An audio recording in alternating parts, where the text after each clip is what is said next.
ओकारं बिंदु संयुक्तं नित्यं ध्यायन्ति योगिनः कामदं मोक्षदं चैव ओंकाराय नमो नमः। अविरल सदघनौघ प्रचालि सकल भूतल कलंका मुनि विरूपासी तीर्था सरस्वती हरतु न दूरितम् अज्ञानतिमिरान्धानां ज्ञानाञ्जन शलाकया चक्षुरुन्मीलितं येन तस्मै श्री गुरुवे नमः। श्री परम गुरुवे नमः। परम्पराचार्य गुरुभ्यो नमः।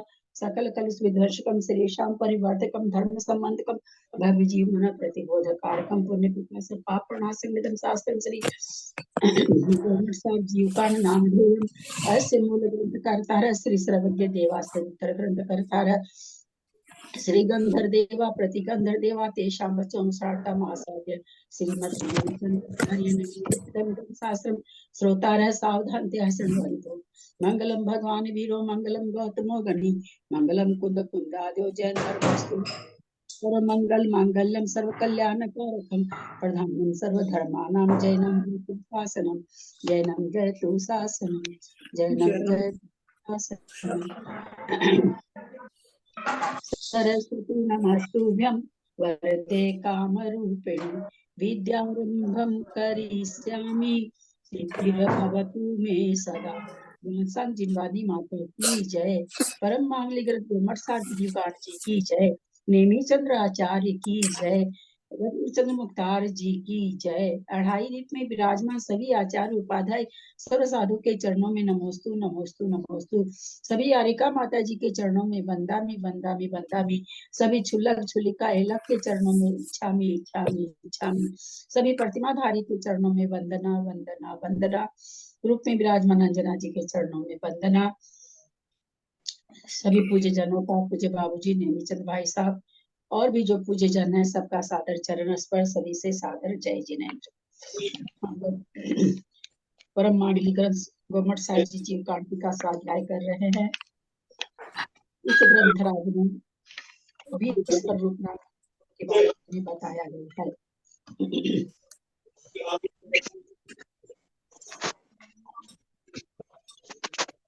पेज संख्या क्या है?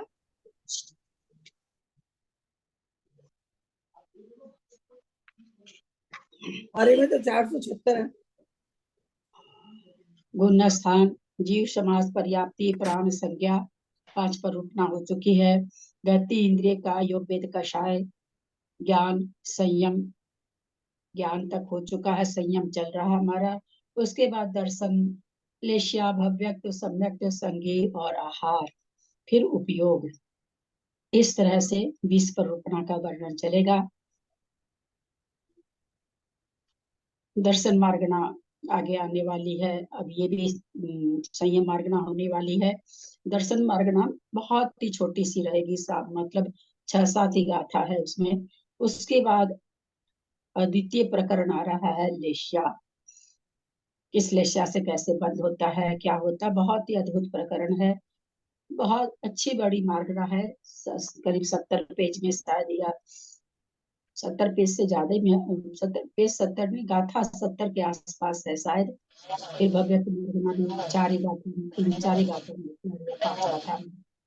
फिर सम्यक मार्गना के लिए 96 गाथा आएगी। इतनी ज्यादा गाथा में सम्यक के बारे में बताया गया है। इसी से समझ में आता है कि सम्यक तो क्या क्या मूल्य है। फिर सैनी वगैरह तो 2-3-4 गाथा में, आहारक ये सब बहुत थोड़ी थोड़ी गाथा में है। फिर उपयोग काफी बड़ा आएगा। तो इस तरह से अब अपना ग्रंथराज आधा से ज्यादा हो चुका है। सिद्धम सुद्धम पणमिया जिनिंद वर्णेमि चंद्रमकलंकम गुणरयन भूषणोदयम जीवस्य परुवणम गोच्छम।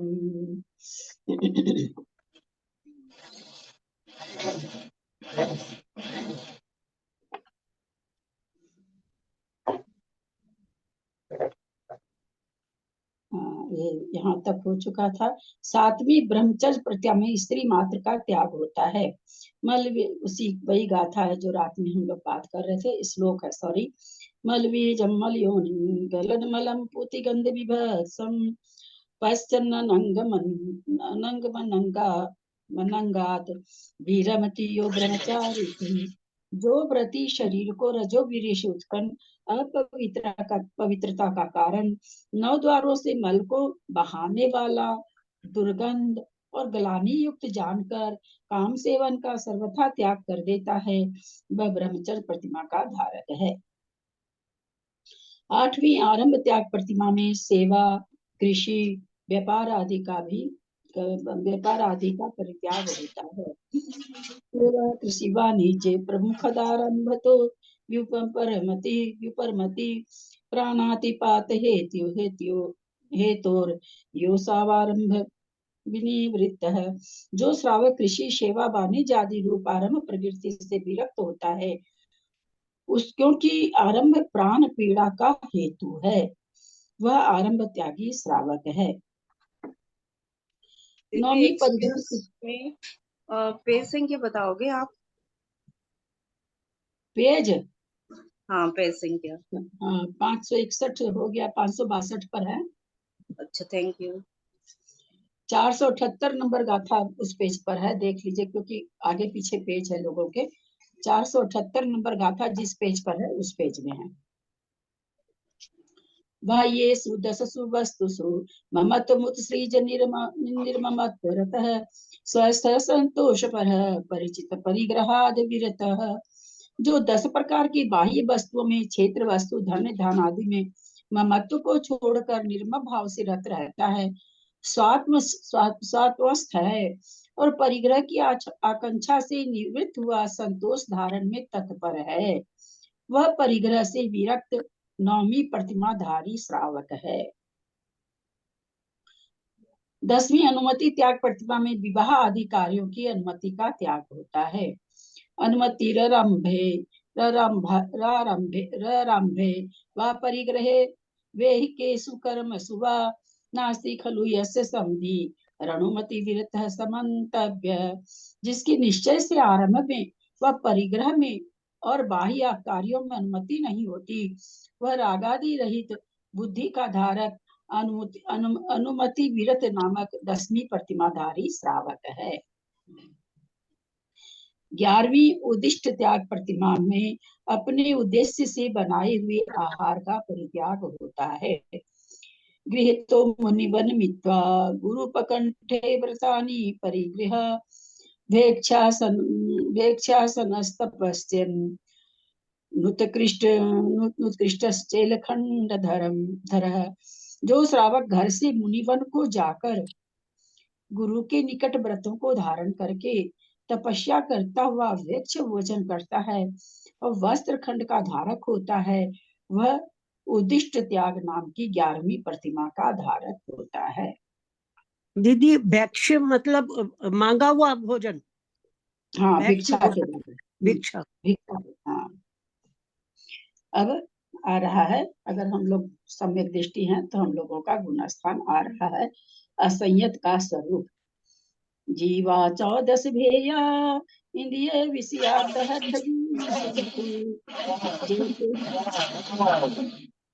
दीदी 1 मिनट, कौन है? प्रीति जैन, प्लीज म्यूट कर लेंगे। प्रीति जैन।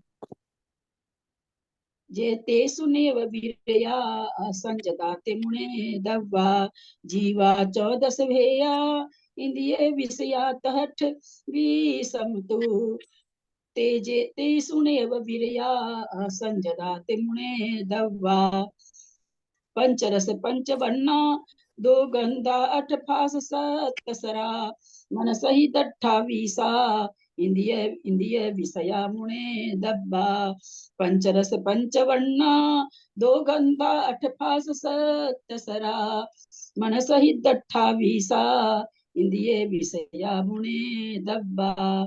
जीवा 14 भेया इंद्रिय विषया तहठवी समतु जेते सुनेव वीरया असंजदाते मुने दव्वा। पंचरस पंचवर्णा 2 गंधा 8 फास 7 सरा मन सही 28 इंद्रिय विषया मुने दब्बा। चले संस्कृत बोले। जीवाश्चतुर्दश भेदा इंद्रिय विषया तथाष्टविंशतिस्तु ये तेषु नैव विरता असंयतः ते मन्तव्यः।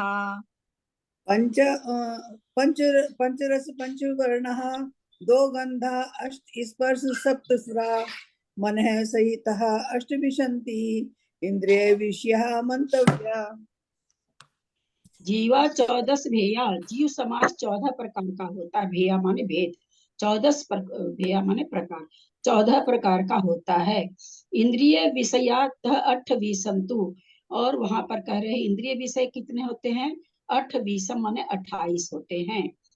जे तेसु नेव विरिया, जो उनमें, तेसु माने उनमें, नेव माने नहीं, विरिया माने विरत हैं, जो उनमें विरत नहीं है। असंजदा ते मुने दब्बा, ते माने उनको असंयम जानना चाहिए। पंचरस पन्न वर्णा, 5 रस 5 वर्ण 2 गंध 8 स्पर्श 7 सरा 27 हुए। 7 सरा 7 स्वर, मन सहित 28, और मन के सहित 28 विषय, इंद्रिय विषय मुने दब्बा माने जानना चाहिए। चलिए आप लोग पढ़िए, इसमें कोई खास समझाने का नहीं आएगा। कुसुम जी दीदी पढ़िए जो आप। 400 ये 479 वाली गाथा है ना, उसी टाइप की द्रव्य संग्रह में गाथा है दीदी, बोल दे हम। बोल दीजिए। वनरस पंचगंधा दो फासा 8 निश्चया जीवे नो संति अमूर्ति तदो व्यवहारा मुक्ति बंधा दो। यहाँ सिर्फ मूर्ति अमूर्ति के लिए आई है दीदी। सादर प्रणाम दीदी। प्रणाम ललिता जी, सादर प्रणाम। जीव समाज 14 प्रकार के हैं और इंद्रियों के विषय 28 प्रकार के होते हैं। जो जीव इनसे विरत नहीं है उनको असंयत जानना चाहिए। 5 रस 5 वर्ण 2 गंध 8 स्पर्श 7 स्वर मन का एक, इस प्रकार इंद्रियों के विषय 28 जानने चाहिए। विशेषार्थ सूक्ष्म केंद्रीय बादर केंद्रीय यानी सूक्ष्म एकेंद्रीय बादर एकेंद्रीय, द्विइंद्रिय त्रिइंद्रिय चतुरिंद्रिय संगी पंचेंद्रिय असंगी पंचेंद्रिय, इन सातों के पर्याप्त और अपर्याप्त, इस प्रकार 14 जीव समास होते हैं। इनका विशद कथन जीव समास अधिकार में किया जा चुका है, वहां से देख लेना चाहिए। इन 14 जीव समासों की रक्षा करना संयम है। मीठा, खट्टा, कषायला, कड़ुआ, चरपरा, ये 5 प्रकार का रस, सफेद, पीला, हरा, लाल, काला, ये 5 प्रकार के वर्ण, सुगंध और दुर्गंध के भेद से गंध 2 प्रकार की, स्वर 7 प्रकार के, षडज, ऋषभ, गांधार, मध्यम, पंचम, दैवत और निषाद, स्पर्श के 8 भेद, कोमल, कठोर, हल्का, भारी, शीत, उष्ण, रूखा, चिकना, मन का विषय 1, इस प्रकार 28 इंद्रिय विषय होते हैं। गाथा नंबर संयम मार्गना में जीवों की संख्या बता रहे हैं, जीव कैसे कैसे है। संयम मार्गना में जीव संख्या पमदादि चहुन्न जुदी सामाय्यम दुगम कमेन से सतियम सत्य सहस्राणवसय नवलखातिम परिणा। पमदादि चहुन्न जुदी सामाय्यम दुगम कमेन से सतियम सत्य सहस्रान वसय सहस्रान वसय नहीं बस एक मिनट, सत सहस्रानवसय ऐसे होगा उच्चारण। सत सहस्रानवसय नवलखातिम परिहीना पल्ला संख्ये च दिमं विरदा विरदान दव परिमाणं उत्तर राशिहीना संसारीय विरदान पमा पल्ला संख्ये च दिमं विरदा विरदान दव परिमाणं पुवत्तुरा पुवत्तु पुवत्तु पुवत्तु राशिहीना संसारीय विरदान पमा।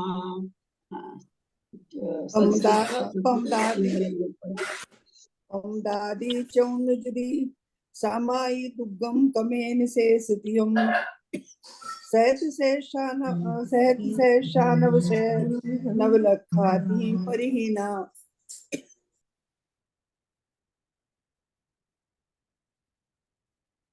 मैं बोलूं?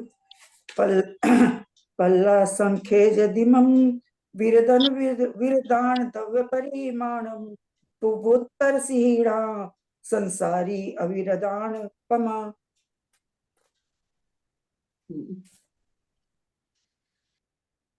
संस्कृत करें। प्रमत्तादि चतुर्णाम युतिः सामायिकब्धिकं क्रमेण शेषत्रिकं सप्तसहस्राणि नवशतानि नवलक्षाणि त्रिभिः परिहीनानि।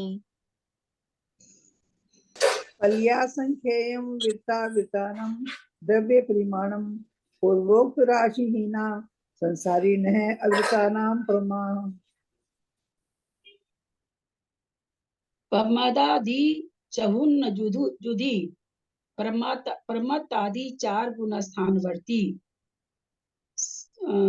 जीवों का सामाय्यम कमेन सामाय्यम दुगम, जितना प्रमत आदि 4 गुण स्थान का यानी 6ठा 7वां 8वां 9वां प्रमत आदि 4 गुण स्थान का है, जितना प्रमाण है उतना ही प्रमाण सामाय्य दुगम सामायिक चारित्र और छेदोपस्थापना चारित्र का है। फिर कहते हैं कमेन परिहीना, क्रम से हीन करो। क्या हीन करे भाई? सॉरी, कमेन शेषतियम, उसके बाद क्रम से जो 3 बच गए यानी 3 संयम बच गए। 2 संयम तो बता दिए सामायिक दुगम में, सूक्ष्म सांप्राय और परिहार विशुद्धि, सूक्ष्म सांप्राय और यथाख्यात चारित्र। उसके लिए क्या करें? सत्य सहसा नव नवशय 7,000 और नवशय माने 900, 7,000 और 900 9 लाख और 9 लाख थी उनमें परिहीना माने 3 को तीहिम 3 को उसमें कम करो, यानी सत्य सहसा में 3 कम करेंगे तो 6,000, 7,000 में करेंगे 6,997, फिर 900 में करेंगे 900 में करेंगे तो 8,097 हो जाएगा, 9 लाख में करेंगे तो 9 लाख में 3 कम हो जाएंगे। यही परिहीना उससे रहित हैं। 3 संयम वाले। फिर आगे क्या कह रहे हैं? पल्ला संखेज दिवम विरदा अविरदानाम दब परिमाणम। फिर क्या कह रहे हैं कि विरता विरद का परिमाण कितना? विरदा विरद यानी 5वें गुण स्थान का प्रमाण कितना है? पल्य के असंख्यात में भाग है। उत्तर राशि ही ना, पहले जो राशि बता दी गई है उन राशियों को कहते ही ना माने कम कर दो। तो कहते हैं संसारी जीवों में से किसमें से कम करो? जितने संसारी जीव हैं उसमें से कम करो। तो संसारी जीवों में से पूर्वोक्त राशि को कम करो तो अविरदानाम पमा, असंयतों का प्रमाण आ जाता है। एक बार फिर से अर्थ कर रहे हैं। पमादि चहुन्न जुदु, प्रमत आदि 4 गुण स्थान में यानी 6, 7, 8, 9 में समाय दुगम, समायिक और छेदोपस्थापना मतलब क्रम से लगाते जाइए। और फिर कहते शेषतियों और जो 3 संयम है उसमें मतलब क्रम से लगाते जाइए। क्या कहना चाह रहे हैं? पहले तो कह दिए कि दोनों में जितनी राशि है उतनी, सामायिक में जितनी है उतनी छेदोपस्थापना में है। फिर आगे कह रहे हैं क्या? चूंकि छेदोपस्थापना भी सामायिक भी 9वें गुण स्थान तक है, परिहार विशुद्धि भी 9वें गुण स्थान तक है। तो यहाँ पर कह रहे हैं सत्य सहस्र नवशय, बोला जितना 4 गुण स्थानवर्ती जीवों के कितने हो जाएंगे? क्या ऊपर क्या कह दिए? कमेन, क्रम से लगा लो। तो कहते हैं 7,000 में 3 कम कर दीजिए तो 4 गुण स्थानवर्ती हो जाएंगे। फिर 3 कम कर दिए 900, 3 कम 900 गुण स्थानवर्ती सूक्ष्म सांप्रायवर्ती हो जाएंगे। फिर कहते हैं 9 लखा, 9 में 3 माने तीनों में 3 कम करना है, यानी 9 लाख में 3 कम कर देंगे तो वो आगे यथाख्यात चारित्र वाले हो जाएंगे। पल्ला संख्य यदि पल्ले के संख्यात में भाग प्रमाण विरदा विरद माने असैमी जो सॉरी देश विरद का दब परिमाण माने इतने परिमाण हैं। उत्तरा राशि ही ना कहते पूर्वोक्त जितनी राशि हम बता के आपको आ रहे हैं उसको कहते हैं कम कर देंगे अगर सम्यक दृष्टियों में, तो अविरत की राशि आ जाएगी का प्रमाण, पमा माने प्रमाण आ जाएगा। प्रमत्त आदि 4 गुण स्थानवर्ती जीवों का जितना प्रमाण है उतना ही सामायिक संयमों का है, उतना ही प्रमाण छेदोपस्थापना, क्योंकि 9वें गुण स्थान तक है दोनों संयम, तो इसलिए दोनों का एक ही जैसा संख्या बनेगी। शेष जितना 4 गुण स्थान में जीव है उतनी ही सामायिक और छेदोपस्थान संयमी की संख्या है। शेष 3 संयमी जीवों का प्रमाण क्रम से 3 कम 7000, 3 कम 900 और 3 कम 300, 3 कम 9 लाख है। वीरता विरत का प्रमाण पल्ले के असंख्यात्मी भाग है। संसारी जीवों में से पूर्वोक्त राशि को कम कर देने से असंयतों का प्रमाण आता है। हम लोग जब सत्संख्या अनुयोग द्वार पढ़ रहे थे उसमें बहुत ज्यादा बार बार ये संख्या इस तरह से आ रही थी। पल्ले के असंख्यात्मी भाग प्रमाण वहाँ किसको याद है क्या कहा जाता था वहां पर, है किसी को? हालांकि हम भी सब्जेक्ट को कभी दोहराए नहीं है लेकिन फिर भी दिमाग में थोड़ा सा बना हुआ है। क्या था वहां पर? चौथा पांचवा और दूसरा, इनकी सबकी संख्या हाँ, दूसरा और तीसरा, चौथा हाँ? और पांचवा, दूसरा और तीसरा आएगा। तीसरा नहीं आएगा, तीसरा का तो समय बहुत कम है, तीसरा नहीं आएगा, तीसरे में इकट्ठे हो ही नहीं पाते जी। दूसरा, चौथा और पांचवें का आया था पल्ले के असंख्यात्मी भाग प्रमाण। फिर वहां क्या कह रहे थे? यद्यपि पल्ले के असंख्यात्मी भाग प्रमाण है पर सबका भागहार अलग अलग है। सबसे छोटा भागहार दूसरे का, उससे बड़ा चौथे का, उससे बड़ा पांचवें का। बड़ा भागहार रहेगा तो राशि कम आएगी, तो 5वें गुना स्थानवर्ती जीव कम थे। ये सत्संख्या अनुयोग द्वार में हम समझते 5-7 जगह तो ऐसा आ ही गया था। सामायिक छेदोपस्थापना हो सकता है यहाँ भी बता रहे हो तो मुझे पता नहीं है। सामायिक छेदोपस्थापना संयत कोटि पृथकत्व प्रमाण है। कोटि पृथक तो माने यहाँ पर क्या हो जाएगा? 3 से 9 कोटि के बीच में, हाँ, बीच में है। यहाँ पर पृथकत्व का प्रमाण नहीं बतलाया गया क्योंकि दक्षिण मान्यता के अनुसार कुल संयतों की संख्या 8,99,99,997 है, किंतु उत्तर मान्यता के अनुसार कुल संयतों की संख्या 6,99,99,999 है। ये दोनों संख्या कोटि पृथकत्व के अंतर्गत है।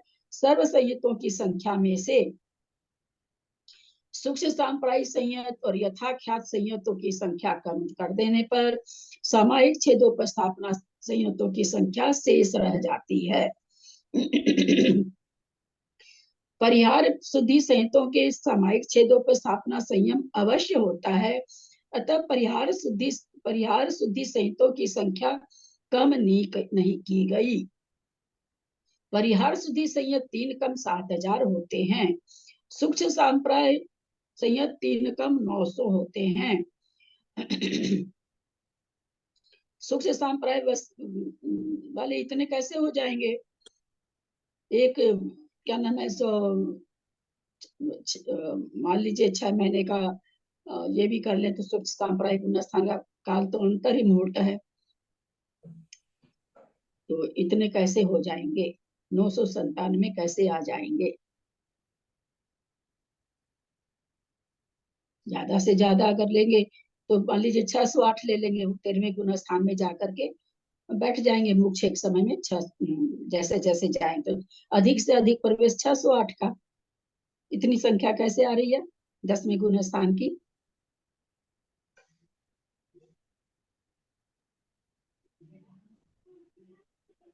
दोनों श्रेणी तो छेदी संदर्भ नहीं, इसमें दीदी दोनों गुण इसमें इसलिए है, इसमें उपसम और छायिक दोनों है ना।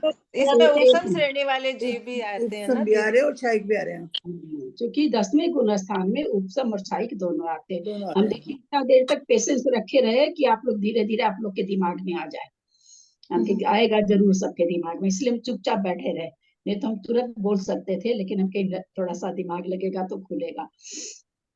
और यथाख्यात संयमी जीव 8,99,900 97 है।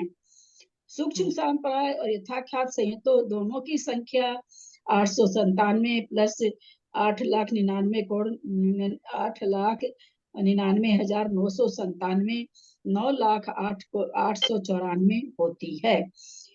इसको सर्व संयतों की संख्या 8,99,99,997 में से कम कर देने पर 8,90,99,103 सामायिक छेदोपस्थापना संयतों की संख्या है। संयता संयत द्रव्य प्रमाण से पल्योपम के असंख्यात में भाग है। यहाँ पर अंतर्मूर्त द्वारा पल्योपम का अपहृत होता है। यहाँ किससे पल्योपम को किससे अपहृत किया जाएगा? तो बोला अंतर्मूर्त के द्वारा। अंतर्मूर्त कहने से असंख्याता आवलियों का ग्रहण होता है, क्योंकि बेपुल्यवाची अंतर्मूर्त का यहाँ ग्रहण है। बेपुल्यवाची मतलब बड़े वाले अंतर्मूर्त का ग्रहण है। अंग संदृष्टि की अपेक्षा कथन इस प्रकार है। 32 16 चत्तारी जान गाथा है क्या? 32 16 चत्तारी जान सद सहित मठवी समच एदे अवहारथा हवदि संदीठिना तिठा पन्नठी च सहसा पंचसया खलु चहुत्तरातीशं पलिदोगमं तु एवं व्यान संदीठिना दीठम। एंच सय एंच है क्या? एंच की पंच है? एंच सय, अच्छा संयता की एंच पंच दिख रहा है दीदी, पंच होना चाहिए, पंच। लद्ध दब्वाहिम। संयता संयत संबंधी व्यवहार काल का प्रमाण याद आया? 128 जानना चाहिए। ये संख्या आप लोग को याद हो सकता आई हो वहां पर जब हम लोग सत्संख्या अनुयोग द्वार पढ़ रहे थे तब। 65,536 को पल्योपम माना गया है। पन्नठी को पल्योपम मान करके 128 से भाग दिए थे, फिर इसके आधे से भाग दिए थे, फिर इसके आधे से भाग, इस तरह से वहां की संख्या निकाली गई थी उस समय वहां पर। संयत संयत जीव राशि का प्रमाण 65,536 में 128 का भाग दिए तो 512 जानना चाहिए। दोनों ही चीज काल्पनिक है। संयत समस्त संयतों की संख्या 3,03 कम 9 करोड़ और संयता संयतों की संख्या पल्योपम का संख्यात्मा भाग है। इन दोनों को मिलाने से 3,03 कम 9 करोड़ अधिक पल्योपम का संख्यात्मा भाग होता है।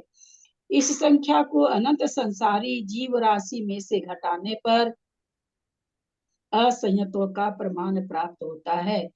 कैसे इतने असंयत कैसे हो जाएंगे? तो तिरंज भी आ जाएंगे ना विचार इसमें। दृष्टि वाले तिरंज जीव अनंत भी राशि तो है। असंयति माने जाएंगे ना। हाँ, तिरंज की राशि तो अनंत है ना, तिरंज भी आ जाएंगे ना इसमें संयत में। तो तिरंज एक की जन राशि बोले, एक जन बोले, एक जन कोई भी बोले, मंजू जी एक जन बोलिए भाई, एक जन प्लीज, कोई समझ नहीं पाता है ना।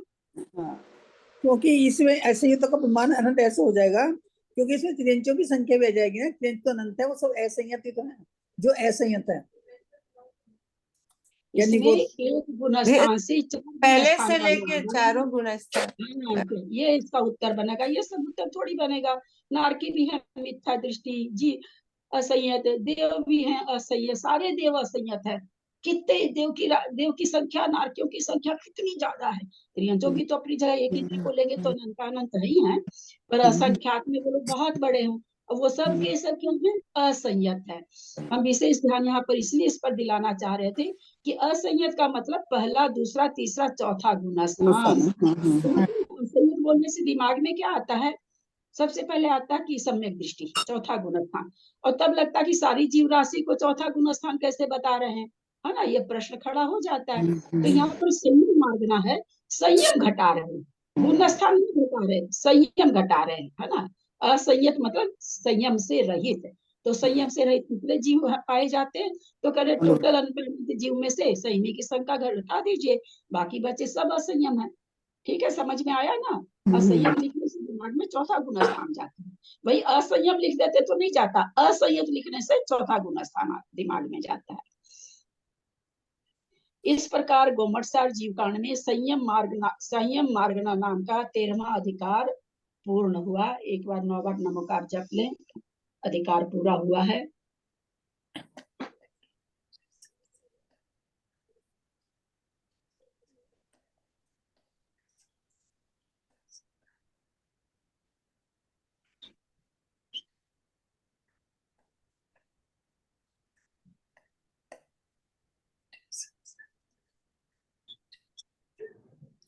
दर्शन ये मार्ग हमारे में तो कुछ रह गया है अभी थोड़ा सा, है भाभी।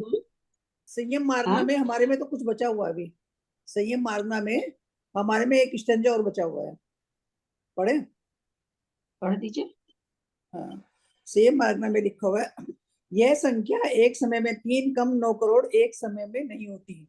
संयतों की संख्या कभी भी एक समय में ना जानकर विवक्षा विशेष से कही गई है, कारण कि न तो उपसम श्रेणी के चारों गुण स्थानों में से प्रत्येक में एक ही समय में अपने अपने गुण स्थान की संख्या प्राप्त होना संभव है, और न ही छप्पक श्रेणी से चारों गुण स्थानों में से प्रत्येक में एक ही समय में अपने अपने गुण स्थानों की संख्या प्राप्त होना संभव है।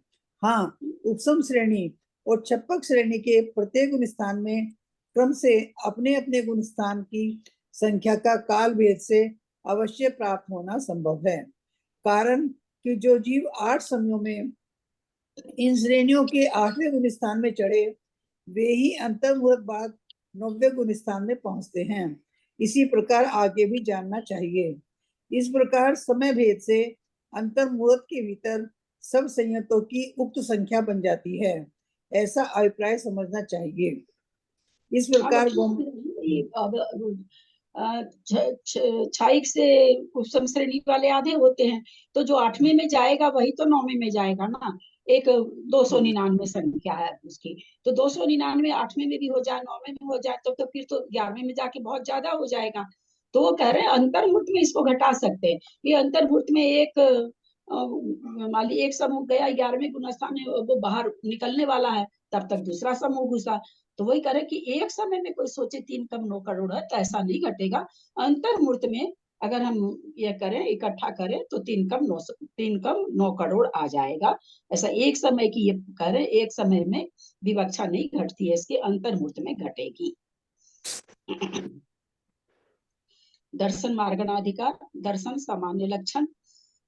जम सामान्यम गहनम भावनम नेव कट्टुमायारम अविशेष गुण अट्ठे दंसन विधि वर्ण दे समये भावानम सामान्य विशेषयानाम सर्वमेतं जम वर्णनहीन गहनम जीवेन यदंसनं होदि भावानम सामान्य विशेषयानां च सर्वमेतं जम वर्णनहीन गहनम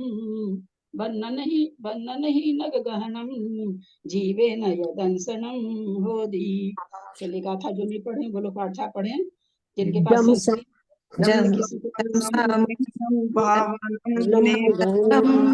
भावानं नैव कट्टुमारम्।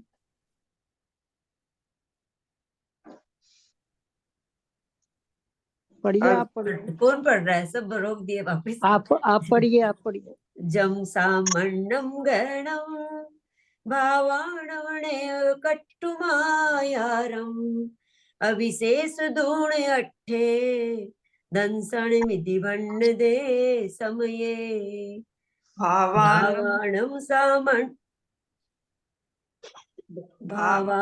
सामण्ण विशेषयाणं सर्वमें तं जम वर्णनहीन गहनम जीवेण यदंसनं होदि।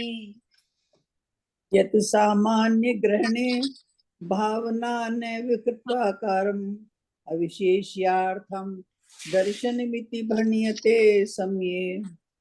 भावानां सामान्य विशेषकानां स्वरूपमात्रं यत्। संस्कृत का जितने लोगों के पास है, मेरी सबसे रिक्वेस्ट है सबको बोलने दिया जाए। शायद और लोगों के पास भी है संस्कृत, जहाँ तक मुझे ज्ञात है जयश्री के पास भी है, और भी किसी के पास हो तो मुझे पता नहीं। तो सबको अपने मन से बोलना है ना, वेट कराएंगे तो फिर कोई तो बोलेगा ही ना। चलिए बोलिए विजया जी, आप बोलिए जी। भावानां सामान्य विशेषकानां स्वरूपमात्रं यत् वर्णहीन ग्रहणं जीवेन च दर्शनं भवति। सादर प्रणाम दीदी। मैं ये कहना चाह रही हूँ दीदी, एक मिनट। ये जो 482 नंबर की गाथा है ना, इसमें वो द्रव्य संग्रह में 43 नंबर की सेम गाथा है दीदी, 43 नंबर की। प्रणाम दीदी, सादर प्रणाम। जम सामान्यम गहनम, जो सामान्य ग्रहण है भावाणम नेव कट्टुम आयारम, कट्टुम आयारम, आकार को, है ना, नेव कट्टुम आयारम माने वस्तु को, आकार को, आयारम माने आकार को, नेव माने नहीं, नहीं मतलब न करके, वस्तु के आकार को न करके, वह और क्या करे हैं, न सामूहिक जो नीचे दिया, अविशेषत ऊण अट्ठे, अट्ठे माने पदार्थ को, अविशेष विशेषता से रहित, ऊण माने रहित, विशेषता से रहित जो वस्तुओं को आकार के न ग्रहण करके पदार्थों में, अट्ठे माने पदार्थों में विशेषता न करके जो जम सामान्य गहनम जो सामान्य ग्रहण किया जाता है, दंसन विधि भणदे समय, समय माने शास्त्र में इसको दर्शन कहा गया है, भणदे माने दर्शन कहा गया है, यदि माने इस प्रकार की जो होती है भाव दर्शना भाव होते, उसको समय दर्शन, समय माने यहाँ शास्त्र, शास्त्र में दर्शन कहा गया है। भावाणम सामान्य विशेष यानम सर्वमेतम जो मेतम जम वर्णन हीन ग्रहणम, भावनम मतलब वस्तुओं का क्या करें, सामान्य और विशेष से सर्वमेतम निज स्वरूप का जो पदार्थ का जीवेण माने जीव के द्वारा, वर्णन माने वर्णन, जीव के द्वारा वर्णनहीन माने वर्णन रहित, गहनम माने जो ग्रहण है, वो कहते हैं दर्शन है। दर्शनम होदी वह दर्शन है। क्या कहना चाह रहे हैं कि दर्शन क्या है, जिसमें क्या नाम है, सो परिभाषा इसकी क्या है, वस्तुओं का सामान्य प्रतिभास को दर्शन कहते हैं। वही चीज यहाँ पर बता रहे हैं कि वस्तुओं का आकार न करके, वह पदार्थों में विशेषता न करके जो सामान्य का ग्रहण किया जाता है, उसे शास्त्रों में दर्शन कहा है। सामान्य विशेषात्मक निज स्वरूप पदार्थ का जीव के द्वारा जो वर्णन रहित ग्रहण है, वह दर्शन है। मंदिर में गए, प्रतिमा दिखी, अभी दिखी है लेकिन पता नहीं लगा महावीर भगवान की, आदिनाथ की, वह दर्शन है क्या? हाँ, वो दर्शन है। नहीं नहीं, नहीं, प्रतिमा का नहीं। पता नहीं चला, वो दर्शन है। सामने प्रतिमा दिखाई दी, पता नहीं चला कौन सी है, तो दर्शन हुआ ना। पता लगा कौन सा है तो वो ज्ञान हुआ। 4 साल से पढ़ के ये रिजल्ट दे नहीं। क्या प्रतिमा जी? 4 साल से पढ़ाते पढ़ाते हम बूढ़े की ओर अग्रसर हो गए, हाँ, और ये रिजल्ट मिलेगा मुझे? तो महावीर का मंदिर में घुसे और हमने प्रतिमा देखी तो दर्शन तो हुआ, फिर जो जाना कौन सी है तो वो ये ज्ञान सामान्य अवलोकन हुआ, ये एक सामान्य अवलोकन हुआ। दर्शन तो श्रद्धा होगी ना। यहाँ श्रद्धा वाली दर्शन नहीं है, है ना? यहाँ श्रद्धा वाला दर्शन नहीं है, तो फिर तो खाली प्रतिमा में ही घटेगा दर्शन, और किसी चीज में घटेगा ही नहीं। श्रद्धा उर्धा नहीं है, सामान्य सामान्य अवलोकन। हाँ, सामान्य प्रतिमा से जब आपको पता चल गया कि ये प्रतिमा है, तब तो वो प्रतिमा हो गई। हाँ, फिर तब तो तो ज्ञान हो गया, ज्ञानोपयोग हो गया। हम लोगों को दर्शन उपयोग, इसका उत्तर क्या था कि हम लोग दर्शन उपयोग पकड़ ही नहीं सकते हैं, हम लोग पकड़ ही नहीं सकते। हम जब पकड़ते हैं तो ज्ञानोपयोग हो जाता है। इसका उत्तर ये है, इसका उत्तर ये नहीं है ना। नहीं तो उत्तर है ही है, लेकिन क्यों नहीं?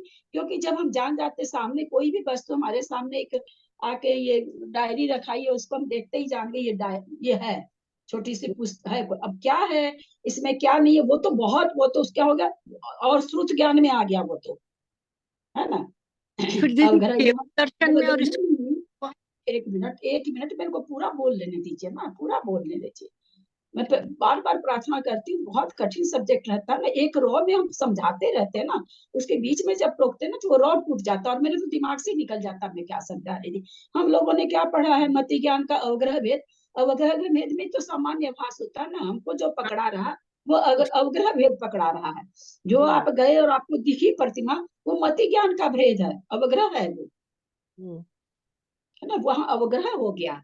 दर्शनोपयोग तो उसके पहले हमको थोड़ी पता चलता है ना। संसारी छदमस्त जीव को दर्शनोपयोग पकड़ में नहीं आता है, हमको पकड़ में आता, कम से कम भी जो पकड़ में आता वो अवग्रह तो है ही है, यानी ज्ञानोपयोग का जो मति ज्ञान का भेद अवग्रह वो हो जाता है। ठीक है, चलिए आगे चलते हैं।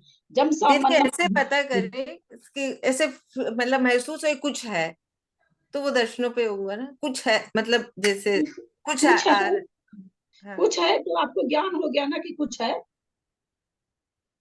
कुछ जैसे है जो अवग्रह में क्या होता है, कुछ है तो ज्ञान होता है। ये थोड़ी होता कि वो पतंग है या बगुला है, ऐसा थोड़ी। आकाश नहीं, में वो तो कुछ ये है, है। जो तो अवग्रह उसी को तो है पना ही तो ज्ञान हो गया ना। है पना लगना ही तो ज्ञान। हम लोग को इसीलिए दर्शनोपयोग थोड़ी पकड़ में आता है मतलब ज्ञानोपयोग। ज्ञान हो गया कि है कुछ वस्तु। हाँ चक्रेश जी, अब बोले, क्या बोल रहे थे एक आप? मिनट ललिता जी, कट्टु मायारम का क्या मतलब? णेव कट्टु मायारम। हाँ, कट्टू माने न करके, कट्टुम कट्टुम माने आकार को, नेव कट्टु आयारम माने आकार को ग्रहण न करके, बस न, नेव कट्टु नहीं करके, आकार को ग्रहण नहीं करके, ग्रहण नहीं होगा। नेव कट्टु आयारम, कट्टुम आयारम माने आकार को नहीं, नहीं आकार को न करके, कट्टु माने करके, और नेव में से न नेमन निकला। न हो गया, हाँ आयार मन चक्रेश जी। आकार हो गया। हाँ जी आयारम ये आकार। ये शब्द आया था, एक सामान्य अवलोकन कहते हैं दर्शन, सामान्य रूप से देखना। सामान्य अवलोकन। अब हमको ये बताइए, क्या बताएं आचार्य आप अपने लोग को, और क्या बताएं, कैसे बताएं, है ना? क्योंकि दर्शन है इसलिए अवलोकन उनको लिखना पड़ेगा, है ना? तो अवलोकन लिखना पड़ेगा।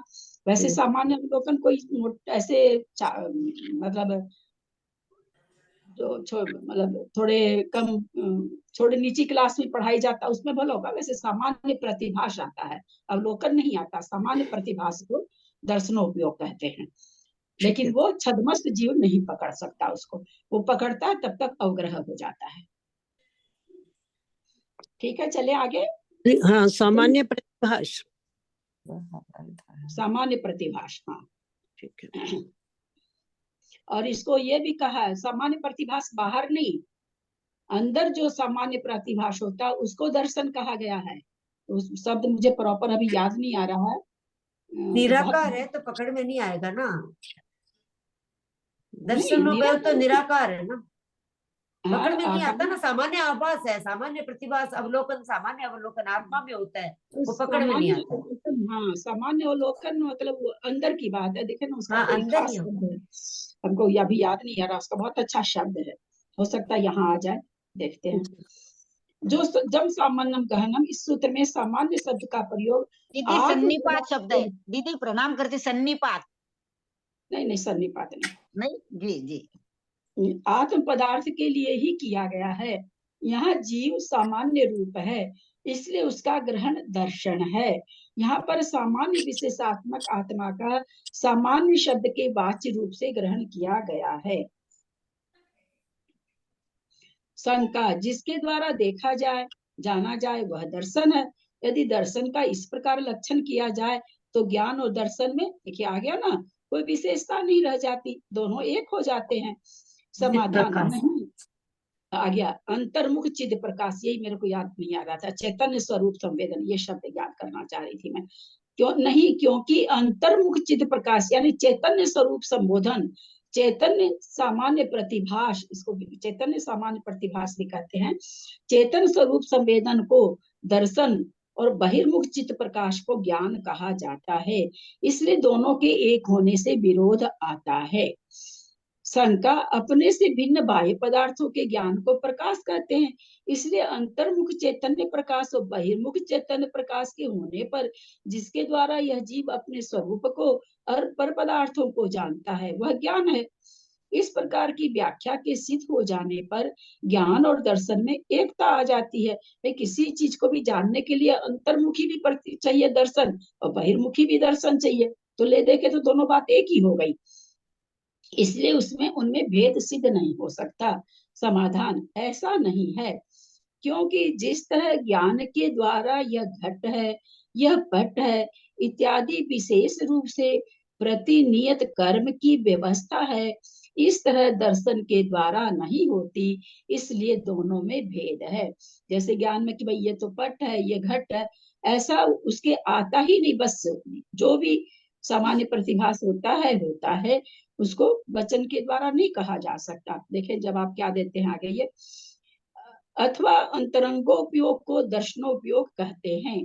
कारण यह है कि आकार का अर्थ कर्म कर्तृत्व है, उसके बिना जो अर्थोपलब्धि होती है उसे अनाकार उपयोग कहा जाता है। अंतरंग उपयोग में भी कर्म कर्तृत्व होता है, ऐसी आशंका नहीं करनी चाहिए, क्योंकि उसमें कर्ता से भिन्न द्रव्य व क्षेत्र से स्पष्ट कर्म का अभाव है ना। कह रहे हैं, उन्होंने कहा कि कर्म कर्तृत्व तो वो भी हो गया, अंतरंग उपयोग भी भाई कैसे लग रहा है, कोई वस्तु है तभी तो लग रहा है ना। तो कह रहे हैं ऐसी आशंका नहीं करना चाहिए, क्योंकि उसमें कर्ता से भिन्न द्रव्य व क्षेत्र से स्पष्ट कर्म का अभाव है। क्योंकि कर्ता से भिन्न होने से जहाँ भिन्नपना समझ में आ जाएगा वहां तो वो ज्ञान हो जाएगा। तो कहते हैं ऐसा वहां भिन्नपना नहीं है। आकार किसे कहते हैं? प्रमाण समाधान, प्रमाण से पृथकभूत कर्म को आकार कहते हैं। अर्थात प्रमाण में अपने से भिन्न बहिर्भूत जो विषय प्रतिभासमान होता है वह आकार है। प्रमाण में अपने से भिन्न बहिर्भूत जो विषय प्रतिभासमान होता है वह आकार है। वह आकार जिस उपयोग में नहीं पाया जाता वह उपयोग अनाकार अथवा दर्शनो उपयोग कहलाता है। क्योंकि जैसे ही किसी वस्तु का आकार ध्यान में आएगा तो ज्ञानोपयोग हो जाएगा, इसलिए दर्शनोपयोग अनाकार है। सकल पदार्थों के समुदाय से अलग होकर बुद्धि के विषय भाव को प्राप्त हुआ कर्म कारक आकार कहलाता है। जो क्या करें, कर्म कारक करता तो हुआ जानने वाला, कर्म हुआ किसी वस्तु के लिए, तो कहते कर्म कारक जो कोई वस्तु विषय भाव को प्राप्त हुआ जो कर्म कारक है आकार वह कहलाता है। बाह्य अर्थ के ग्रहण से शंका, बाह्य अर्थ के ग्रहण के उन्मुख होने रूप जो अवस्था होती है वही दर्शन है। शंका कर रहे, ऐसी बात नहीं है, किंतु बाह्यार्थ ग्रहण के उपसंहार के प्रथम समय से लेकर बाह्य वस्तु ग्रहण के उपसंहार से प्रथम समय से लेकर बाह्य अर्थ के अग्रहण के अंतिम समय तक दर्शनोपयोग होता है, ऐसा ग्रहण करना चाहिए। क्योंकि इसके बिना दर्शन व ज्ञानोपयोग से भिन्न भी जीव के अस्तित्व का प्रसंग आता है। तो अगर आप ऐसे नहीं करोगे तो दर्शनोपयोग ज्ञानोपयोग से अलग एक जीव का अस्तित्व आ जाएगा कि भाई ये दर्शन को जान रहा है, इधर से ज्ञान को जान रहा है। आत्म विषयक उपयोग दर्शन दीदी है। एक बात पूछना था, जैसे बोलते हैं ना प्रथम समय से लेकर बाह्यार्थ के अग्रहण के अंतिम समय, तो ये दर्शनोपयोग कुछ समय के लिए रह सकता है क्या, कि मतलब एक समय में ही खत्म हो जाता है? अग्रहण लिखा हुआ, ग्रहण नहीं लिखा हुआ है, आप उसको ग्रहण समझ रहे हैं। बाह्यार्थ के अग्रहण के अंतिम समय तक, है ना? जब तक ग्रहण नहीं होता है वो समय चाहे जो भी हो, एक समय हो चाहे 2 समय हो, उतने समय तक दर्शनोपयोग होता है। हाँ, इससे ज्यादा नहीं होता, 1-2 समय या हाँ ग्रहण होते, अब जहां तक समय की परिभाषा करें, समय की परिभाषा हम लोग क्या करें, हमारे लिए तो असंख्यात समय भी पकड़ में नहीं आता, आवली नहीं पकड़ में आती है ना। तो इसको जो भी करें, यहाँ पर ऐसा समय तो लिखा नहीं है, यहाँ तो लिखा जब ग्रहण कर रहे हैं, जहां तक ग्रहण नहीं हो रहा उसमें जितना समय लगे उतने समय तक दर्शनोपयोग है। यहाँ समय वैसे डिफाइन नहीं किया है। आत्म विषयक उपयोग दर्शन है। यह दर्शन ज्ञान रूप नहीं है, क्योंकि ज्ञान बाह्य अर्थ को विषय करता है तथा बाह्य और अंतरंग विषय वाले ज्ञान और दर्शन की एकता नहीं है। क्योंकि वैसा मानने में विरोध आता, ज्ञान जब भी होगा तो पर वस्तु का होगा, चाहे उपसम ज्ञानी हम लोग आत्मदर्शी तो है नहीं कि आत्मा का होगा। तो कह रहे बाह्य अर्थ में ही विषय, ज्ञान जब भी काम करता बाह्य अर्थ में करता, और दर्शन क्या है, अंतरंग का मतलब उपयोग है। और न ज्ञान को ही 2 शक्तियों से, फिर से पढ़ते हैं, तथा बाह्य और अंतरंग विषय वाले ज्ञान और दर्शन की एकता नहीं है। वो अंतरंग का विषय है, ये बाह्य, इसका विषय बाह्य है, क्योंकि वैसा मानने में विरोध आता है। और न ज्ञान को ही दो शक्तियों से युक्त माना जा सकता है। वह ज्ञान कोई कह दे कि दोनों शक्ति है ज्ञान वाली दर्शन की भी, क्योंकि पर्याय के अन्य पर्याय का अभाव माना जाता है। एक ही पर्याय में दूसरी पर्याय का अभाव माना जाता है। एक पर्याय में एक ही पर्याय पाई जाएगी। बाह्य पदार्थ शंका, बाह्य पदार्थ को सामान्य रूप से समझ में नहीं आया दीदी। क्या चीज नहीं समझ में आया? ये ये समझ जो में आएगा भी नहीं, क्योंकि हम लोगों को दर्शन समझ में नहीं आता है, इसलिए इतना ही समझ में आएगा। दर्शन अगर पकड़ में आ जाए तो तुरंत समझ में आ जाएगा। तो दीदी हमको अगर दर्शन समझे। अंदर का विषय है तो फिर वो तो एक तरह की श्रद्धा ही हो गई ना, दर्शन अंदर की बात है। यहाँ दर्शन, फिर आपको कहते हैं यहाँ दर्शन मतलब श्रद्धा नहीं है। यहाँ दर्शन देखना। को श्रद्धा सम्यक्त्व के समय में लिया जाता है ना। यहाँ पर श्रद्धा वाली बात दर्शन नहीं है। किसी चीज को देखना दर्शन श्रद्धा थोड़ी है। उसमें तो कह रहे हैं बताइए, अंदर हम की किसी बात को है, देखते दर्शन समय अंदर श्रद्धा की बात करते है। हैं क्या? हाँ, दर्शन अंदर की बात है इसमें लिखा तो। हाँ, अंदर का प्रतिभास है वो, इसीलिए तो पकड़ में नहीं आता ना, क्योंकि हम तो बाह्य वृत्ति वाले हैं। इसलिए जो आत्मज्ञानी हो जाते हैं, केवल ज्ञानी हो जाते हैं, उनको तो दर्शन पकड़ में आ ही रहा है। उनका दर्शनोपयोग ज्ञानोपयोग एक साथ हो रहा। हमारा पहले दर्शनोपयोग होता है, लेकिन इतना सूक्ष्म है कि हमको पकड़ में नहीं आता है। हम पकड़ ही नहीं सकते, किसी हालत से भी नहीं पकड़ सकते। पकड़ने का मतलब ज्ञानोपयोग हो गया। शंका, बाह्य पदार्थ को सामान्य रूप से ग्रहण करना दर्शन, विशेष ग्रहण का नाम ज्ञान है। ऐसा क्यों नहीं ग्रहण करते? सीधे इतना आप इतना लंबा चौड़ा ऐसे ही कह दीजिए। कितने ही आचार्यों ने ऐसा कहा है। समाधान, यह कथन समीचीन नहीं है। अभी कोई कोई कुछ कुछ बोल रहे थे ना दर्शन के लिए, शायद कृष्णा जी की क्या क्या वहां क्या लिखा क्या नहीं लिखा। आपके सामने सारी चीज आ रही है, क्या समीचीन है क्या नहीं समीचीन है। हम लोगों को शास्त्र बहुत सोच समझ के पढ़ना चाहिए, पहली बात। दूसरी बात, कई बार लिखा तो सही होता है, पर हम उसका गलत अर्थ कर लेते हैं, हमको समझ में नहीं आता है। तो ऐसी चीजों से जो आपके पकड़ में नहीं आ रही है, ऐसी चीज को या केवल ऐसे पढ़ने के लिए पढ़ रहे हैं कि भाई हमको पढ़ना है हम पढ़ ले, वो तब बात ठीक है। अगर उसमें आप कुछ समझने के लिए पढ़ रहे हैं तो वैसे विषयों में हाथ डालने के पहले 100 बार सोचना चाहिए। यह कथन समीचीन नहीं है, क्योंकि सामान्य ग्रहण के बिना विशेष के ग्रहण का अभाव होने से संसार अवस्था में छद्मस्तों के अर्थात छद्मस्तों के भी केवली के समान ज्ञान और दर्शन की अक्रम अर्थात युगपत प्रवृत्ति का प्रसंग आ जाएगा। क्योंकि अगर आप ये कहते हो कि दोनों हो रहा है, दोनों सामान्य ग्रहण के बिना विशेष का ग्रहण का अभाव होने से संसार अवस्था में, यही कहना चाह रहे हैं कि भाई विशेष का ग्रहण तो तभी होगा जब सामान्य का ग्रहण होगा। अगर ऐसा नहीं मानेंगे तो फिर केवली हो गए। तथा सामान्य को ग्रहण करने वाला दर्शन, ऐसी परिभाषा मान लेने पर ज्ञान और दर्शन की छद्मस्त अवस्था में क्रमशः प्रवृत्ति भी नहीं बनती, क्योंकि सामान्य से रहित विशेष कोई वस्तु नहीं है। ऐसी कोई वस्तु नहीं जो ये सामान्य वस्तु है ये विशेष वस्तु है, बोला ऐसी कोई वस्तु नहीं है दुनिया में। और अवस्तु में ज्ञान की प्रवृत्ति होने का विरोध आता, और जो वस्तु है ही नहीं, जो यथार्थ में चीज है ही नहीं, उसमें ज्ञान की प्रवृत्ति हो नहीं सकती है। यदि वस्तु में ज्ञान की प्रवृत्ति मानी जाएगी तो ज्ञान की प्रमाणता नहीं मानी जा सकती। अब जो चीज है ही नहीं, आपको गधे के सिंग होते हमने तो देखे हैं, तो थोड़ी प्रमाणिक हो जाएगा। तो वही कहते फिर उसमें प्रमाणता नहीं आएगी, क्योंकि वह वस्तु का अपरिच्छेदक है। केवल विशेष कोई मेरी क्लास खत्म हो रही है। केवल विशेष, अपने को म्यूट करें जिनकी भी आवाज आ रही है। कोई विशेष, केवल विशेष कोई वस्तु भी नहीं है, क्योंकि उसके अर्थ क्रिया की कर्तृत्वता का अभाव है। और किसी को विशेष कह देते हैं तो अर्थ क्रिया माने वस्तु में जो क्रिया होती है कि कर्तृत्वता का अभाव, फिर उसमें वो कर्तृत्वपना नहीं आएगा। जो अर्थ क्रिया, उसमें दो तरह की क्रिया होती है, व्यंजन क्रिया और अर्थ क्रिया, तो फिर उसमें अर्थ क्रिया का कर्तृत्वपना ही नहीं घटेगा। इसलिए सामान्य नाम आत्मा का है, क्योंकि वह सकल पदार्थों में ज्ञान के द्वारा साधारण रूप से व्याप्त है, माने बिना किसी विशेष के सब में ही वो व्याप्त है। जो आत्मा है सारी चीज में व्याप्त है। इस प्रकार सामान्य रूप आत्मा को विशेष करने वाला उपयोग दर्शन है। केवल ज्ञान ही अपने आप का और पदार्थों का जानने वाला है। इस प्रकार मानकर कितने ही लोग केवल दर्शन के अभाव को कहते हैं, किंतु उनका यह कथन युक्ति संगत नहीं है, क्योंकि केवल ज्ञान स्वयं पर्याय है। ज्ञान की एक पर्याय तो है केवल ज्ञान, पर्याय की दूसरी पर्याय होती नहीं है।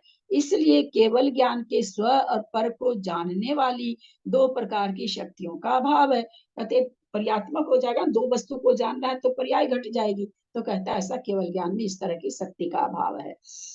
यदि एक पर्याय के दूसरी पर्याय का सद्भाव माना जाए तो आने वाला अनवस्था दोष किसी के द्वारा भी नहीं रोका जाए। एक पर्याय में अगर आप दूसरी पर्याय को भी मान लेते तो अनवस्था दोष आ गया, ये तो किसी के द्वारा भी रोका नहीं जा सकता है। इसलिए आत्मा ही स्व और पर को जानने वाला है। केवल ज्ञान के लिए स्व अपर को कह रहे हैं यहाँ पर, केवल फिर से ऊपर वाला पढ़ रहे हैं, केवल ज्ञान ही अपने आप का अन्य पदार्थों का जानने वाला है। इस प्रकार मानकर कितने ही लोग केवल दर्शन के अभाव को कहते हैं। बीच की पंक्तियों में समझा के लास्ट में कह रहे हैं, उनमें स्व प्रतिभास को केवल दर्शन और पर प्रतिभास को केवल ज्ञान कहते हैं। केवल सामान्य तो है नहीं, क्योंकि अपने विशेष को छोड़कर केवल तद्भाव सामान्य और सादृश्य लक्षण सामान्य नहीं पाए जाते। यदि कहा जाए कि सामान्य के बिना सर्वत्र समान प्रत्यय, सर्वत्र समान प्रत्यय और एक प्रत्यय की उत्पत्ति बन नहीं सकती। यदि कहा जाए कि सामान्य के बिना सर्वत्र समान प्रत्यय और एक प्रत्यय की उत्पत्ति बन नहीं सकती, इसलिए सामान्य नाम का स्वतंत्र पदार्थ है, सो ऐसा कहना युक्त नहीं है। पूरा ये नए प्रकरण आ गया है, क्योंकि एक का ग्रहण अनेक अनुविध होता है और समान का ग्रहण असमान अनुविध होता है। समान का असमानुविध होता है। अतः सामान्य विशेषात्मक वस्तु को विषय करने वाले जात्यांतरभूत ज्ञानों की ही उत्पत्ति देखी जाती है। अतः सामान्य विशेषात्मक विषय करने वाले जात्यांतरभूत ज्ञानों की ही उत्पत्ति देखी जाती है। सामान्य और विशेष वस्तु को जो ग्रहण कर रहा है तो जात्यांतर माने जो पहले ज्ञान था उसकी ज्ञान की दूसरी पर्याय आ गई है। जाति अंतर माने दूसरे तरह का, क्योंकि वो श्रुत ज्ञान हो गया, मति ज्ञान से श्रुत ज्ञान हो गया। तो कह रहे हैं जात्यांतर भूत ज्ञानों की ही उत्पत्ति देखी जाती है। जब सामान्य विशेष तरह से वस्तु को ग्रहण करते हैं तो मति ज्ञान और उसका जात्यांतर क्या हो जाएगा, श्रुत ज्ञान, ऐसा देखा जाता है। क्योंकि क्या कहा जाता है, मति ज्ञान के द्वारा जाने हुए वस्तु को विशेष जानना श्रुत ज्ञान है। तो इसलिए कह रहे हैं कि जब विशेष तरह से किसी चीज को जानते हैं तो वहां पर जात्यांतर ज्ञान हो जाता है। इससे प्रतीत होता है सामान्य नाम का कोई स्वतंत्र पदार्थ नहीं है, तथा सामान्य से सर्वथा भिन्न विशेष का भी कोई, मतलब पदार्थ में सामान्य और विशेष नहीं घटेगा। किसमें घट रहा है, ज्ञान में घट रहा है। सामान्य और विशेष वस्तु में नहीं घट रहा। वस्तु ऐसा नहीं, मति ज्ञान के द्वारा जान रहे थे तो सामान्य थी, और श्रुत ज्ञान के द्वारा जाने तो वह पदार्थ विशेष हो गया। कहते ऐसा नहीं है, क्योंकि सामान्य से अनुविध होकर ही विशेष की उत्पत्ति होती है। सामान्य के द्वारा ही अनुविध होकर के, मतलब सामान्य से जब जानकारी हो जाती है तो उसको होकर ही, उस सामान्य से होकर ही विशेष जानकारी गुजरती है। शुरू में कोई सोचे विशेष जानकारी हो जाए तो ऐसा नहीं होता, पहले सामान्य होता है फिर विशेष की उपलब्धि होती है। यदि सामान्य और विशेष का सर्वथा स्वतंत्र सद्भाव मान लिया जाए तो समस्त ज्ञान या तो संकर रूप हो जाएंगे या आलंबन रहित हो जाएंगे। आलंबन की जरूरत नहीं रहेगी कि ज्ञान किसी वस्तु के आलंबन से होता है। हम लोग का छायोपसमिक ज्ञान है, किसी वस्तु के आलंबन से ही होता है। ऐसे आकाश में तो हो नहीं जाता, शून्य में तो कहते या तो सारे ज्ञान एक हो जाएंगे, संकर दोष आ जाएगा, या फिर पता चलेगा ज्ञान कैसा हो गया, आलंबन रहित हो गया। पर ऐसा है नहीं, क्योंकि ऐसा ग्रहण करने पर उनका ग्रहण ही नहीं हो सकता। अतः जबकि सामान्य विशेषात्मक वस्तु है, सामान्य विशेषात्मक कोई पीले रंग की चीज पड़ी है ना, सुनार, उसमें सोना देख लिया, आपने क्या देखा, ये तो गले का हार बहुत ही सुंदर है। किसी और ने क्या देखा, इसमें मीना बड़ा प्यारा लगा हुआ है। कोई क्या देख रहा है कि भाई है तो बहुत भारी भारी, बहुत ही मजबूत बना हुआ है। ये विशेष हो गया। और जिसने सुनार क्या देख रहा, आप लेके गए तो ये तो सोना है, ये सामान्य हो गया, सोना सामान्य। और उसमें जो हारपना, भारीपना, मानकपना जो देखा जा रहा, ये विशेष होता है ना। सामान्य से सोना है वो सबकी दृष्टि में, लेकिन जब विशेषात्मक में जाएंगे तो उसकी पर्यायों को देखेंगे। हमेशा द्रव्य सामान्य होता है, पर्याय विशेष होती है। अतः जबकि सामान्य विशेषात्मक वस्तु, कोई भी वस्तु सामान्य भी है विशेष भी, कोई भी वस्तु, किसी चीज को आप इस ग्रंथ को ले लीजिए, सामान्य से ग्रंथ है, सब कोई जान रहे हैं ग्रंथ है, हाँ, लेकिन विशेष से भाई ये तो मुख्तार जी के जरा टीका की हुई है, नेमिचंद के द्वारा लिखी हुई है, इसमें इतनी गाथा है, गाथा प्राकृत भाषा में है ना। कोई क्या, किसी को क्या रुचि रहेगी, भाई इसमें कितनी गाथाएं होगी, इतना मोटा है। कोई क्या जानना चाहेगा, इसकी प्राकृत कितनी, कोई भारी है कि कठिन है पढ़ने में, हाँ, कोई जाने इसके अंदर विषय क्या है। तो ये जो जानने की इच्छा हुई अथवा जान रहे हैं, इसको विशेष ज्ञान कहा जाएगा। ये इस पुस्तक के लिए, इस द्रव्य के लिए वस्तु, ये पुस्तक विशेष नहीं हुई, पुस्तक तो अपनी जगह पुस्तक ही है ना। तो इसको पुस्तक जानना सामान्य बात हुई। और पुस्तक में क्या है, किसी को कुछ तो अपने अपने हिसाब से क्या नाम है, सो विशेष हो गया। एक आदमी खड़ा है, वह जीव है, सामान्य से वो है, जीव है, आदमी है। बहन आती है, भाई पुकारती, पिता आता, बेटा पुकारता, माँ आती है, बेटा पुकारता, भाई आता, भाई पुकारता, ये विशेष हो गया, ये पर्यात्मक हो गया, किसी के लिए भाई, किसी लिए कुछ। तो उसी तरह से सामान्य हमेशा द्रव्य से कथन सामान्य होता है, और पर्याय से कथन जो होता है उसको विशेष कहते हैं। केवल दर्शन को केवल सामान्य का विषय करने वाला मानने पर, और केवल ज्ञान को केवल विशेष का विषय करने वाला मानने पर, दोनों उपयोगों का अभाव प्राप्त होता है। क्योंकि ऐसे अभाव हो जाएगा कि केवल दर्शन बिना तो केवल ज्ञान नहीं होगा, अब सामान्य के बिना विशेष नहीं होगा, और विशेष के बिना सामान्य का कोई औचित्य नहीं रह जाता, है ना। क्योंकि सामान्य का कथन ही नहीं किया जा सकता, क्योंकि दर्शन का कथन ही नहीं, तो कहते दोनों ही बेकार हो जाएंगे। जिस तरह से हम लोगों ने पंचास्तिकाय में पढ़ा था, जब आई थी बहुत सारी चीज गुण और द्रव्य और पर्याय को लेकर के, तो बोला बिना गुण के द्रव्य भी नहीं रह सकता, और द्रव्य के बिना गुण भी नहीं रह सकते। भाई गुण के बिना द्रव्य क्यों नहीं रह सकता ना। बोला उसकी उपस्थिति कैसे बनेगी, कुछ तो खाना पड़ेगा, ये द्रव्य ऐसा है बोलते ही तो गुण हो गया ना। और गुण तो भावात्मक चीज है, वो किसी पदार्थ के आश्रय के बिना वो भी नहीं पाया जा सकता। तो क्या है था कि दोनों ही एक दूसरे के आश्रय से हैं, द्रव्य के आश्रय से गुण है, गुण के आश्रय से द्रव्य है। तो वही यहाँ पर कहना चाह रहे हैं कि केवल दर्शन और केवल ज्ञान को कोई कह दे कि सामान्य विशेष का दर्शन करना, तो दोनों को अलग अलग कर दे, तो बोला तो फिर तो उपयोग का अभाव ही हो जाएगा। केवल सामान्य और केवल विशेष रूप पदार्थ नहीं पाए जाते, जैसे वहां पर कहा गया कि भाई गुण रहित द्रव्य नहीं पाए जाते और द्रव्य रहित गुण नहीं पाए जाते, वैसे यहाँ कह रहे हैं कि कोई कहते कि पदार्थ सामान्य है, पदार्थ सामान्य से वो पदार्थ है, पर उसमें विशेषात्मक चीजें है, अपने वो ले रखा है, तो कहते इसलिए विशेष से भी पदार्थ है, सामान्य से भी पदार्थ है। ये यहाँ पर बता रहे हैं, आगे और दे रहे हैं, जय धवल की है।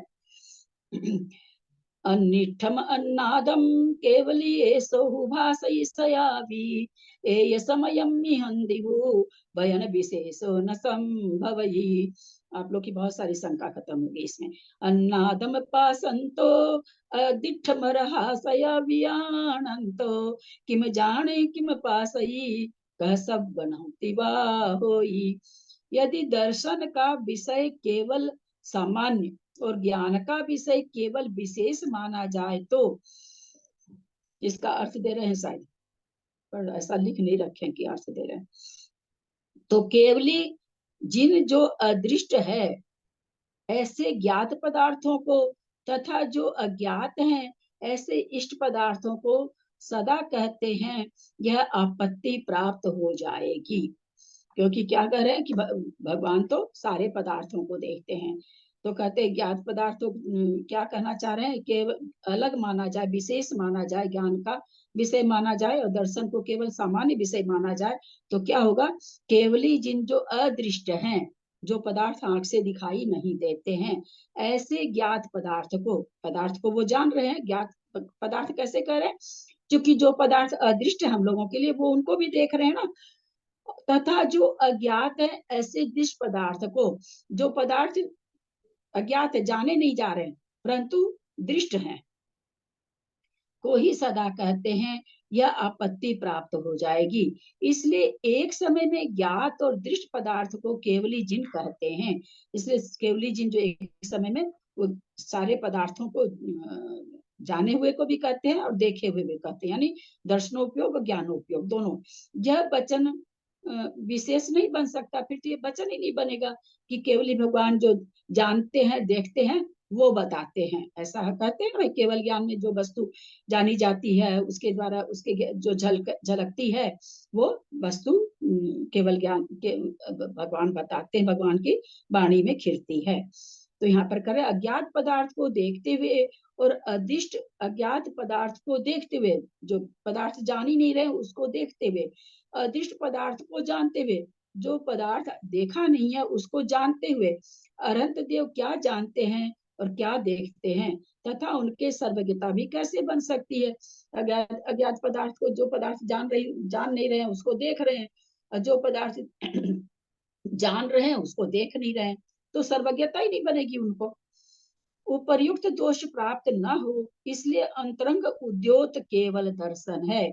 इसलिए कह रहे हैं पर के ऐसे दर्शन ऐसे दोष नहीं हो, इसलिए क्या कहा गया कि अंतरंग का जो प्रकाश है वही केवल दर्शन है। बहिरंग पदार्थों को विषय करने वाला प्रकाश केवल ज्ञान है, ऐसा स्वीकार कर लेना चाहिए। दोनों उपयोगों की एक साथ प्रवृत्ति मानने में विरोध भी नहीं आता, क्योंकि भगवान को दोनों प्रवृत्ति एक साथ हो रही है।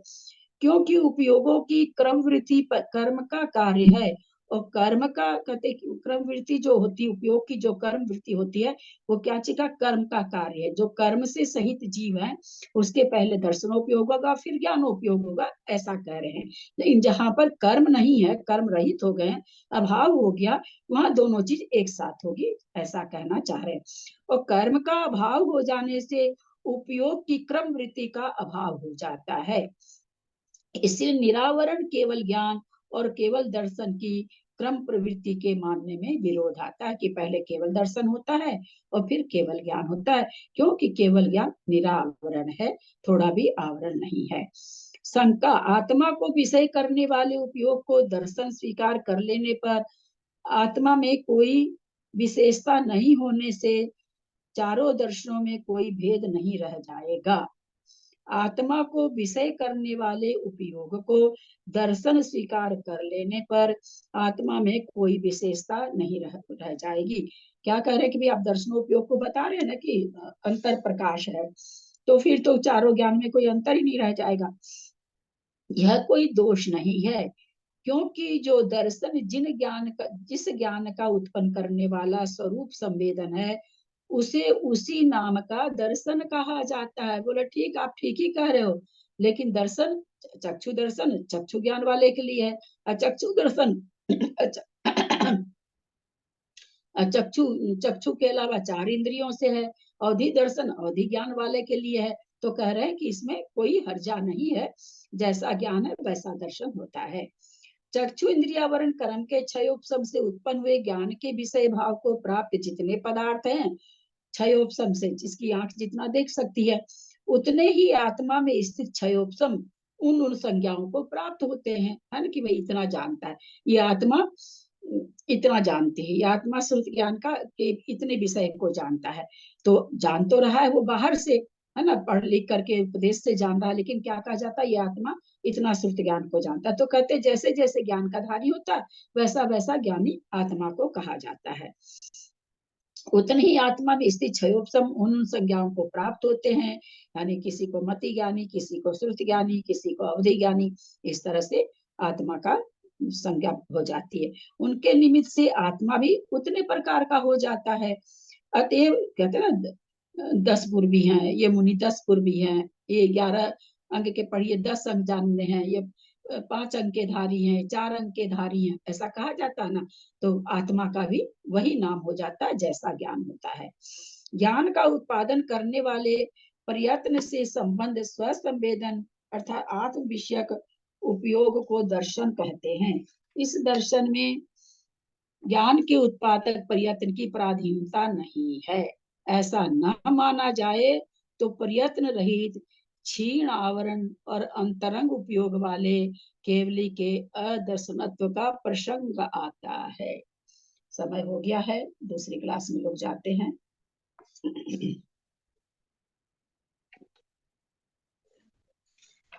आगे इसकी संख्या बताएंगे। जहां तक मुझे ध्यान में लगता है कि चारों कितने अवधि ज्ञानी हैं, कितने शायद आना चाहिए अवधि दर्शन वाले, सॉरी ज्ञानी अवधि दर्शन वाले हैं, ऐसा विषय आना चाहिए। चक्षु दर्शन वाले कितने हैं, अचक्षु दर्शन वाले कितने, ऐसी संख्या आनी चाहिए। यदक्ष मात्र पदवाक्यहीनं मया प्रमादादि किंचनोक्तम् तन्मे क्षमित्वा विदधातु देवी सरस्वती केवल बोध लब्धि बोधि समाधि परिणाम शुद्धि स्वात्मोपलब्धि शिव सौख्य सिद्धि चिंतामणिं चिंतित वस्तु दाने त्वं वंदमानस ममास्तु देवी। जावानी के ज्ञान से सुझे लोकालोक सोवानी मस्तक चढ़ो सदा दे तुम दो। हे जिनवानी भारती तो ही जपू दिन रहे जो तेरा शरण आ गए सो पावे सुख चैन। देव भजु को गुरु से हो मेरे ग्रंथ दया धर्म पाल सदा यही मोक्ष पावे। गुरुवारी माता की जय। 9 बार नमोकार।